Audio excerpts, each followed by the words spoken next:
Hello, everyone. Welcome to another episode of Career Conversations with Oyindamola Hussey. This is a self-help and career development podcast that inspires us to fearlessly pursue our dreams and have successful careers. Each episode, we feature me having authentic conversation with established career professionals. They will share their journey, experience, and practical tips with the purpose of impacting and equipping us to improve our personal and professional lives. Joining me today is Confidence, popularly known as Sisi Nerd. From her social media pictures and video, you can tell that she's truly a Sisi. What I can tell you from reading her profile and combing her LinkedIn page is that she's truly a nerd. Confidence is a cybersecurity professional and information technology expert with over a decade worth of experience in technology. She is leading the fight against cyber and digital fraud in Africa through her organization, CyberSafe Foundation. Her flagship initiative, No Go for Maga, is combating digital fraud perpetrated through social engineering by delivering simple, relatable cybersecurity education across Nigeria and beyond. Confidence is listed as one of the top 50 women in cybersecurity in Africa. And I would like to add, we are both card-carrying members of live series accountability and mentoring group put together by Mrs. A. Thank you so much, Confidence, for coming on board. Thank you so much for having me. It's a pleasure to be here.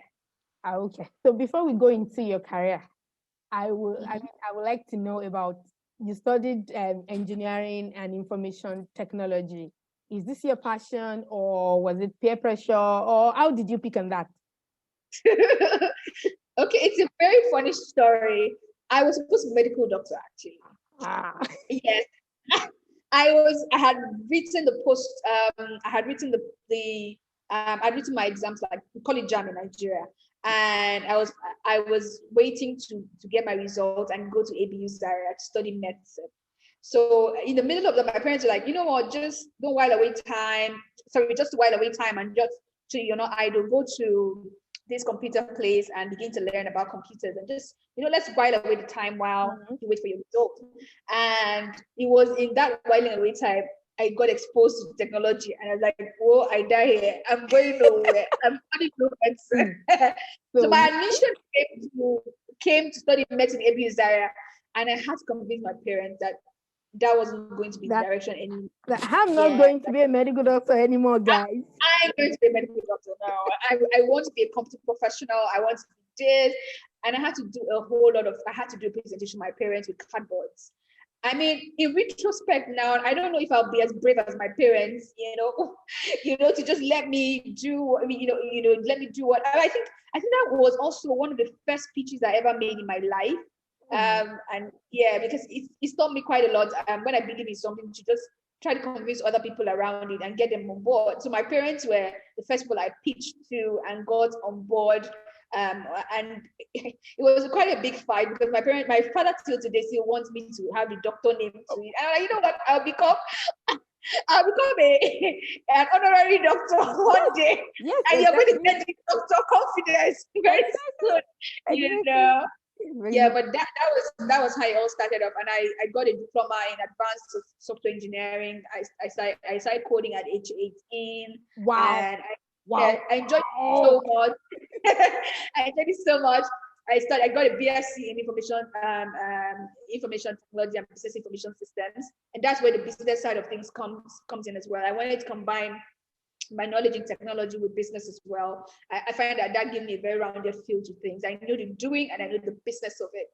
And I also got a master's in information technology management. So I'm quite rounded. Of course. I am your LinkedIn page, so don't worry. I know more.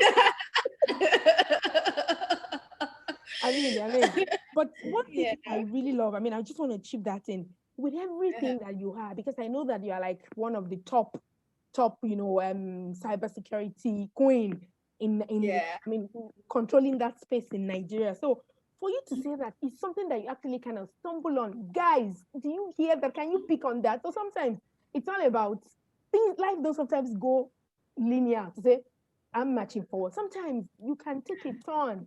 This is like, we just even started, like, I can already take gold from this conversation. Yeah. Again, coming down, you all, Uh-huh. confidence is a scholar, like first class.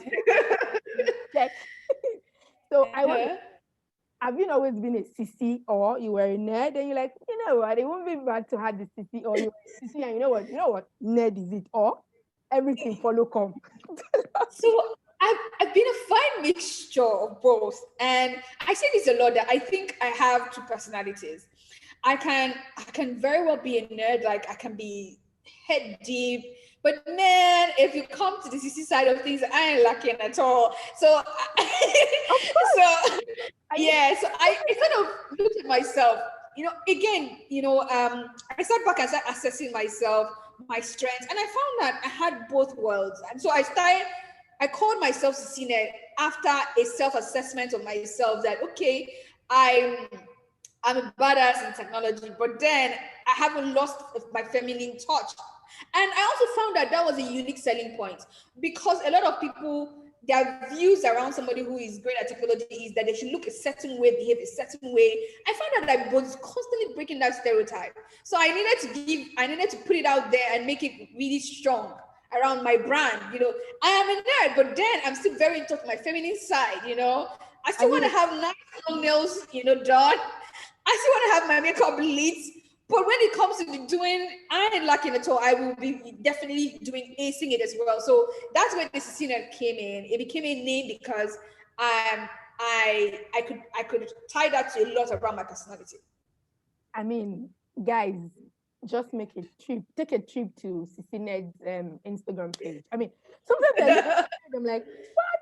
Then I look at her page, I look at her profile on LinkedIn. I'm like, okay, no way, I'm gonna bring her on board, because you can be a Sisi, I mean, a baby girl, and you can still be your nerd doing, IT coding stuff. You can she's been coding today, so you can be hot. So this is again speaking to people that have said you cannot be all that you want to be. You can be all that you want to be. Like, this is an example I'm bringing here for you guys. So it's not story. This is her. So thank you so much so far for sharing all this with us. So now, thank you. let's now go to your career journey. So can you share how it all started, where you are now in your career journey? So I would say that I'm an exceptional case of the system working. I am not from a privileged background. I say very often that I was from a wealthy family, but they were not wealthy with fiscal riches. So my parents are not rich by any standard. I would say I grew up in a background that's poor. Poor in fiscal, whether it's poor in fiscal, liquid cash. so like liquid cash, but my parents always believed I could be anything I wanted to be. I mean, I grew up with such a huge self-esteem. My parents sometimes will not be able to afford Christmas clothes. I know you're Nigerian, so you know how big this thing is. You have to buy clothes for children at Christmas. Sometimes my parents are not able to afford that. But I grew up with such healthy self-esteem, because my parents always say, it can be anything you want to be and stuff like that. And so it was also a good thing that I was quite good in my academics. So I started enjoying being helped financially with my education from as early as my nursery school. I mean, from primary school, I got someone who was paying my fees. And secondary school as well, I got support. And then the one that was one of the biggest support was getting a BSc. I randomly got a scholarship. Randomly. Again, I say I'm an exceptional case of the system working. My state government paid for me to get a BSc in a business and information systems. In Nigeria, right? They paid in Nigeria. Yeah, my state government in Nigeria paid for me to. Sometimes it's not all state governments that are useless. It's just exactly. I always say it's just for you to know where the information are and go and. Yeah. And let me just spill this. I've never shared this on a podcast or anything anywhere before, but I would share with you. I'll show you exactly what happened. So I had, at the time I was studying, I was getting my diploma in advanced software engineering, and and this opportunity came up. Somebody was having a problem with their iPad. And it wasn't a big problem. It was a ridiculous problem, actually. His mails were not coming through on his iPad, and he needed to configure his. And he was a guy who couldn't be bothered with technology. So they said, "Oh, who will help us with this?" And then iPads were just a new invention. They just entered Nigeria. So I did own one myself, to be very honest. I don't even know what emboldened me to say I can do it. Anyway, I was brought in front of this government official who, couldn't be bothered about this thing. He was one of the top, like he was like the right-hand man of the governor in the state at that time. And then I was brought into his office, you know what, come and help him fix his iPad. And he was on his desk opposite me, and he literally he didn't lift his head up. He just pushed his iPad to me. I was like, whoa, like this man didn't even look at the person they brought to do this. Like he just pushed the iPad to me after narrating. He was still looking down. He narrated what was wrong with it, and then pushed the iPad to me without even. He was just busy in what he was doing. So I pushed the iPad back at him. What? Yeah, I pushed the iPad back, and then he lifted up his head and looked at me like, why did you push it back? I'm like, sir, I want you to do it yourself so that you won't have to call me again to do it for you. Because it was a ridiculous thing. It was just a configuration, and I wanted him to learn how to do it for himself. So I didn't know that was mind-blowing for him. So I taught him how to do it himself, and I walked away. I thought that was it. And then he asked who I was for me to have the confidence, because he lifted up his head, and I was one little lady that could actually have the guts to push back in his eyes. Like, why did I do it for him? Like, he always gets it. Why was this person different? But honestly, I wasn't trying to be different. I just wanted him to learn, because it was a ridiculous problem he had, and he needed to learn how to do it himself. So I didn't know that I had impressed upon his heart, and he found out about me, and we got talking, and I told him, I needed to advance my studies, and then he took it up with the governor. I wrote my application, and I wanted a scholarship because my parents couldn't afford it, and he just vouched that I was an exceptional person, because he had just experienced something he had never experienced before. There was a little lady that was bold enough, very knowledgeable still, and taught him through how to do this himself. So that was exactly how it was. And I got that first scholarship. I got the scholarship to study IT and business information systems at the University of Middlesex. And because I came up with a first class there, it was easy to go back and resell myself. Okay, you gave her an opportunity. She did very well. She came out with the first class, made us all proud. So, you know what? I got another scholarship to do an MSc, and I came out again with a distinction. So, so that was how my career started. But then again, while I was doing my MSc in IT management, one of my electives was cryptography. One that I picked because I wanted something challenging that was different from my BSc.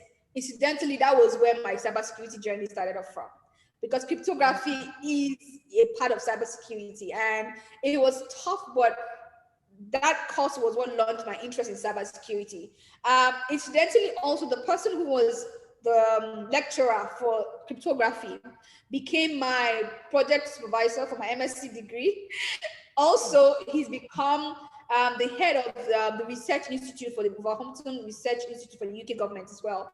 So he also went in that trajectory and has just been in touch, and we've been been helping me on my journey. And that's where it started off from. From then on, I started, came back to Nigeria, started applying my knowledge, started doing a lot of consulting and being part of projects informally until I gained my first role in cybersecurity. And then on, I've been gaining experience and knowledge on this journey. So I've just been, sort of taking advantage of the events of my life. I want to put it that way. Yes, I mean, I have my notes here, and one thing because of the things you've already shared, you yourself, you might not know, but you see that event with that government official, I link that back to how you were raised, because you said something that you didn't know.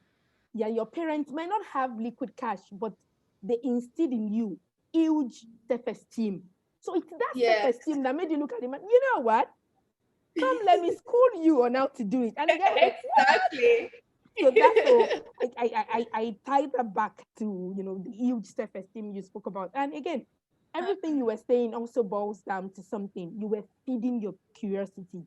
Just feeding your curiosity. So this is another thing that people should also, just try. And at the end of the day, if it doesn't work well, at least you tried. At least you did. So yeah, thank you so much for showing us that and sharing this with us. So I would have said, why cybersecurity, career in cybersecurity, but I think you kind of just already touched on that. If there's just anything you want to add, you can add. Yeah, so I found cybersecurity very intriguing. It's fast-paced, it's changing. I'm one person who gets bored sometimes, but when something is not challenging, I get bored when it's not challenging, but cybersecurity doesn't give you an opportunity to get bored. You're constantly learning, you're constantly finding new things are evolving, so it's very, very interesting. So it stays interesting as well. So that's why I picked cybersecurity. I picked my interest, and it's just been, constantly engaging for me. And you said something about curiosity. That is one word that really, really, really describes me. And cybersecurity gives me rewards people who are curious. If you get what I mean. So it was a natural feel to just blend in and just work in and do well in. Right. I mean, and you've again sort of started to touch on what I wanted to ask, because I know that cybersecurity, I really don't know a lot, but I kind of know that it's still a bit, that industry is still kind of a bit young in Nigeria, in Africa. So I wanted to know, how is the ecosystem currently? I mean, how have you seen the change from what it was, what it is now? And then do you think there are still opportunity, or you and your colleagues have grabbed everything? Or is there still more for people? So I would like to know. Yeah, the ecosystem in Nigeria is just budding, literally. And then there are different players at different levels of maturity. For example, the banking industry is absolutely already mature. In fact, they're reaching a very high level of maturity as we speak. But then there are other sectors that are not doing anything at all yet. And I just beginning to see the importance of it. So that the country at the moment is at different levels, different industries at different levels of maturity. But the opportunities is just beginning to board in Nigeria. So the opportunities are immense. There are also laws that begin to come into place. There are agencies now that are looking at issues like data privacy. So it presents also an opportunity to engage both private and public stakeholders on the importance of cybersecurity. So it shows you that it's beginning to grow. The opportunities for even work opportunities are growing, and the importance of industry is growing in Nigeria. Recently as well, there was the president, to show how important this was. The president recently endorsed and launched the cybersecurity strategy for Nigeria for the next 5 years. And one of the key things around that strategy is building capacity of our institutions to react to cybercrimes as well, and of course building capacity of individuals, talents needed to drive the industry. So there's quite a lot that's going to be going on in the next 5 years owing to that document. But whether or not the government actions it, that document already says a lot around where we are. We already have, let's say, frameworks and things to help us grow in the industry in Nigeria. So I would say it's budding, and it's among the foremost in Africa as well. We are doing well around the continent. Globally speaking, we are very far from where we should be, but I'd say we are growing. And if there's anything that should prompt our need to treat cybersecurity urgencies, all of the events that have been happening. I mean, the NSAS, for example, there was quite a lot of activism around that. A lot of hacks happened just because of that. So that has shown us that this is very important. Every now and again, we're having people lose money because of cyber crimes. Yeah. So a lot of people are seeing that, even everyday individuals, not just organizations, are seeing the need for cybersecurity and the need to be cyber safe and safety conscious on the internet.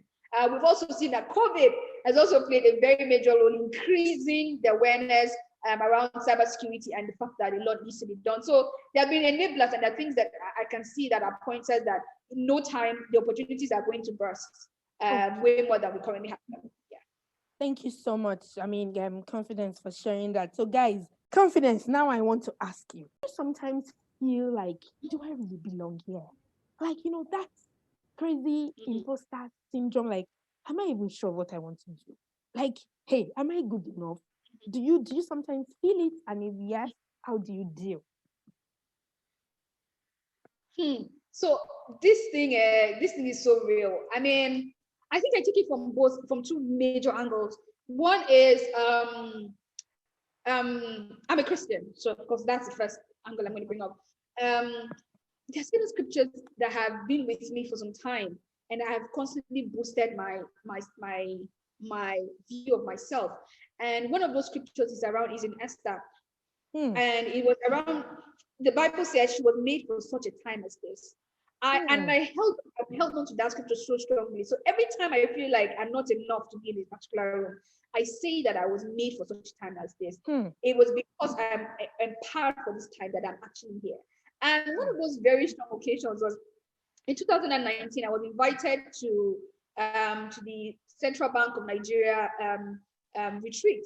So the retreat was attended by the CBN governor, the top management of the CBN, and all CEOs of all the banks. So all the major banks in Nigeria, their CEOs know me by name right now after that event, like on a first name basis. So I walked into that room and I saw the CEO of Access Bank, saw the CEO of GT Bank, I saw the CEO of First Bank, I saw the CEO, just name all the commercial banks in Nigeria. The CEOs were there sitting next to me. Like, I was on stage at some point also talking on the panel. Who was I on the panel with? I was on the panel with a partner in Deloitte as well. I was on a panel with someone that that stuck in I think it was Kaspersky. I can't remember, or Semantic. So I was on that kind of panel, and I was the only lady as well. So I was in that room and I was like, oh my God. So before, when I saw the people that I was going to be speaking with, when I saw the attendees of this event, I was going to be a panelist and speaking in front of as an authority, I was asking myself, Jesus, my legs were shaking. Are you sure? My screamed at me. I was like, but do you think they're invited you to that place because they like you? No. He's right. It's because they're coming with value. You're coming with, they're seeing the value, but you need to see the value as well. So also, I've had this support system. I've just mentioned one of my strongest pillars, my husband, who reminds me, reminds me that give me cold drink for him tonight. For even saying, it's about your value, please. Exactly. Like, what I say, you think they called you because they like your face. They know that you're coming with value. Your head is hot. Better go and give them as they want it hot, God bless you. I get those boosters. I get those boosters from the Bible. I get those boosters from, and then over time too, I have just reminded myself, just like David, he said, he told, when he was in front of Saul, he said, I killed a lion with my bare hands. I've killed a bear with my bare hands. So the fact that I've conquered that room in CBN with CBN, it reminds me every time that I can go to the World Bank or the day I get the opportunity for the World Bank, I'm going to remember I was with CBN and all the governors and all of the intimidation that comes with these kind of rooms, and I was able to deliver. So why can't I take on the World Bank? So again, my past experiences are again beginning to add up right now and helping to remind me of the value I bring and how strong a person I am and my skill sets, and the fact that I can conquer any territory, really. So I would say that's how I've been dealing with imposter syndrome so far. And what I would say also practically again is, for everyone dealing with imposter syndrome, sit back and write your CV, just like I've said David did. And write the things that you've been able to achieve. When you see the things you've been able to achieve, they're emboldening you to do more. And I do that personally. On my LinkedIn, I have my about actually written, and I go back and update it every now and again. I have spoken here.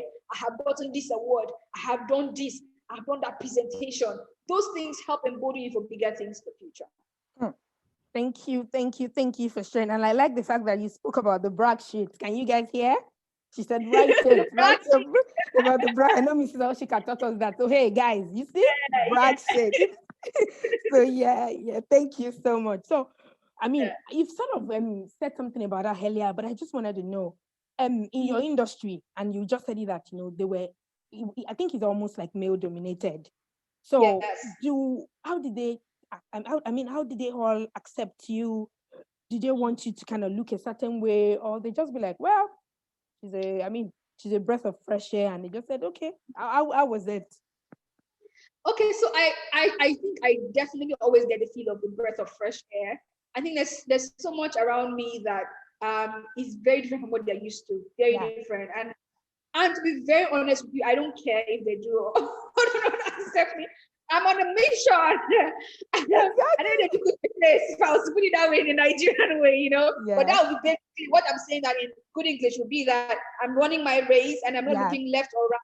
My eyes are fixed on the ball. But I would say that I have actually been warmly received. I bring in quite a different perspective, a lot of things, and I think people are just curious about sort of like, how is she seeing things? How can we bring on board?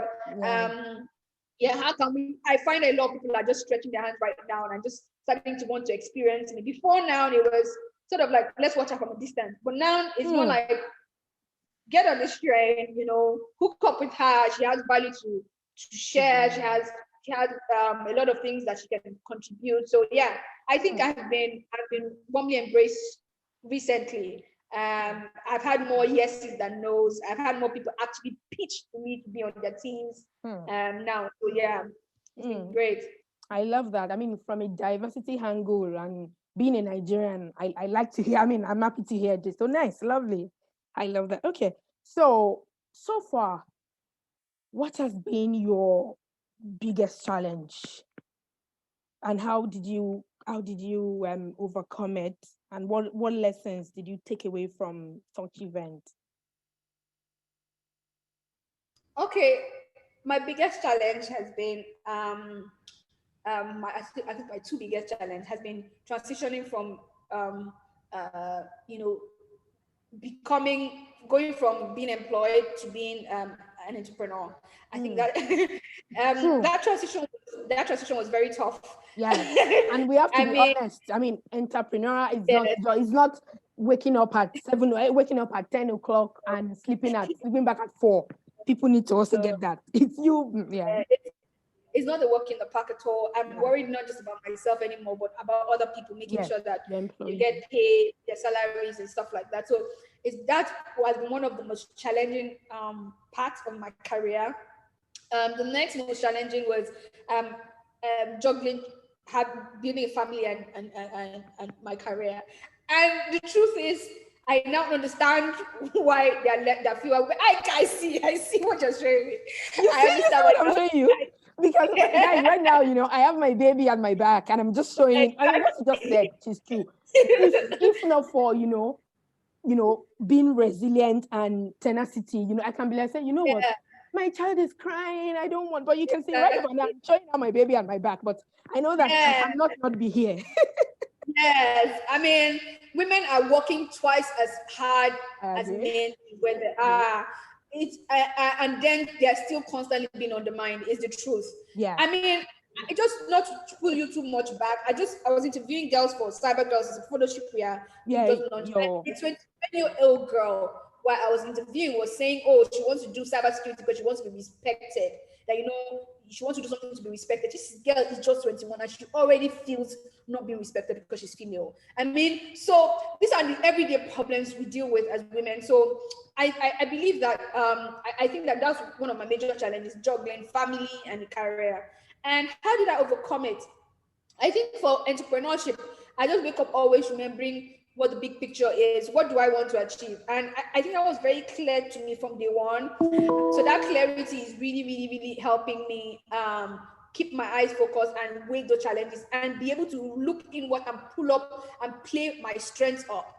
I find that people sometimes always deal with always looking at their weaknesses. I delegate my weaknesses. Sorry. Yes, I do. And then I always play up my strengths. So playing up my strengths has helped me with this entrepreneurship journey. And for juggling motherhood and family life and my career, I would say that one of the biggest things I've had to do is literally use my community. We say this adage, it takes a village to raise a child, but I don't even believe it takes a village. I think it takes a village to not just raise a child, but to even build a family. There are many times when I have to write certification exams, and I just know that I have to shut down. In those times of shutting down, but things have to run because I'm no longer just alone as a person. Yeah. I have a community that is literally backing me. I have my stakeholders supporting me. I just piggybacking to Mrs. Awosika and all she taught us. She said, know your stakeholders. Yeah. Pull them in.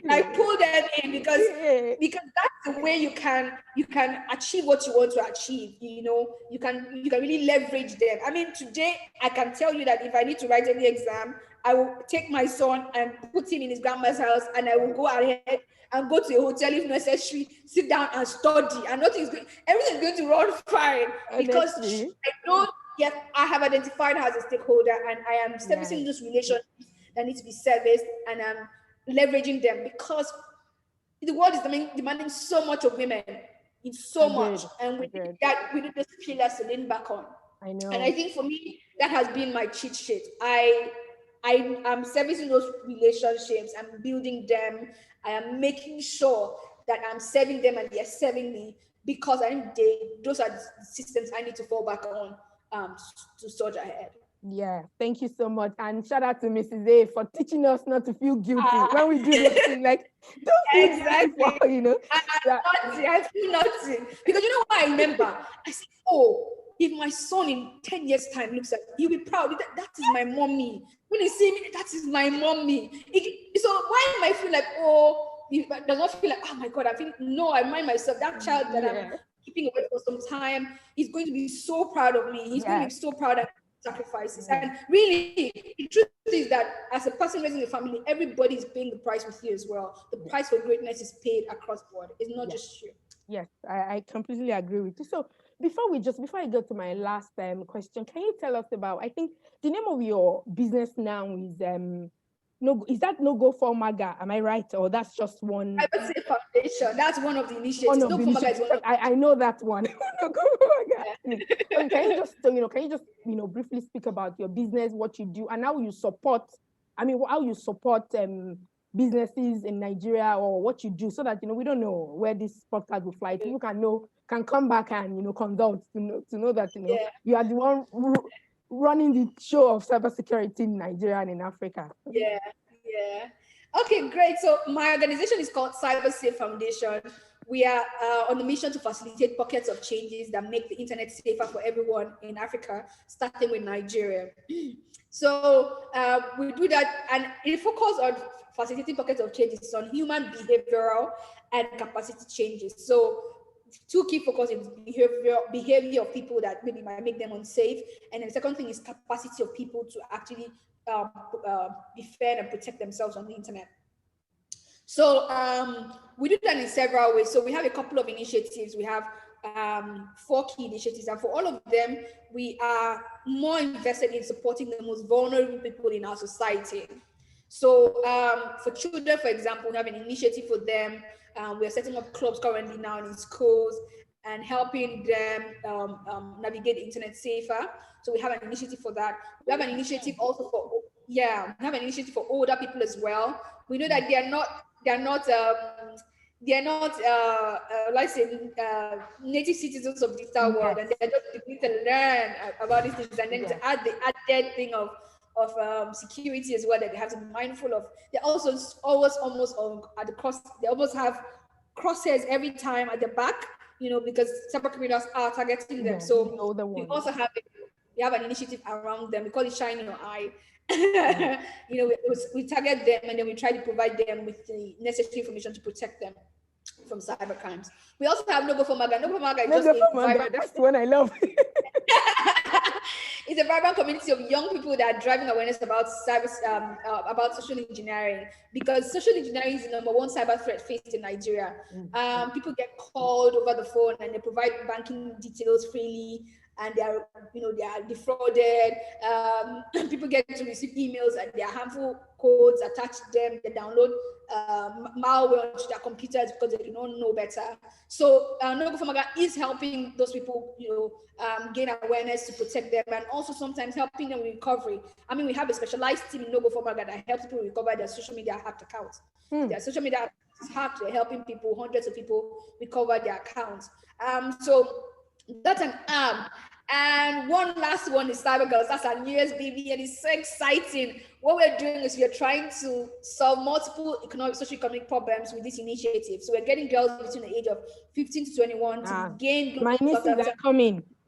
Yeah, we need to bring these sorts of cybersecurity skills that make them, begin to seize work opportunities within Nigeria and outside of Nigeria. With that, we're trying to solve multiple problems, from skills gap in the tech industry to skill gap in the cybersecurity industry, to gender disparity in the tech industry, to poverty, to hunger, to underemployment and unemployment. You can name them. There's so many problems that initiative is solving. And for our pilots, we are working towards 120 girls. Possibly, we are almost closing out a partnership with the state government We might increase that number to 220, so that's where we are at the moment, and it's so exciting. We are able to impact different vulnerable groups, and that's what we do on a day-to-day. Recently, we closed out the project with the UK government. What we did, we supported SMEs and their employees to gain basic skills, cyber essential skills to protect their organization. So we trained both technical staff and their non-technical staff in cybersecurity, and that was a very exciting project. We also were able to also have this mass cybersecurity awareness campaign. We worked on a song that will help people dance and vibe, but then be able to learn about cybersecurity as well. That was in partnership with the UK government. But what's most exciting is that the partnership, or rather that project, has ended. But in the spirit of sustainability, we just recently closed a partnership with the Chief Information Security Officers of Financial Banks in Nigeria. They're taking up the song and the content we created, and they're going to be playing on their platforms. They're going to be playing in man-trap doors in the banks. So that's again something I'm breaking on your podcast. They're going to be that partnership very soon. Thank you. I love this song. I mean, I love it. I just love it. That's when I remember you. When I look at you, that's what I remember. No go for my guy. I just yes. So that was brilliant, and I'm happy that people are seeing the value and it's going. I mean, well done, Confidence. I mean, you don't even know how excited I am for speaking to you. This is good stuff. Well done. Thank you for coming. Thank you. Thank you. Thank you so much for sticking till the end. I appreciate the time you've decided to spend with me. Kindly share the podcast with your friends. And if you're listening on Apple Podcasts, please take a minute to drop a review. Reach out to us on the podcast Instagram page at Career Conversation Podcast, or reach out to me personally on @Oyindamola-Osi on LinkedIn and on Instagram. I'll personally love to hear from you.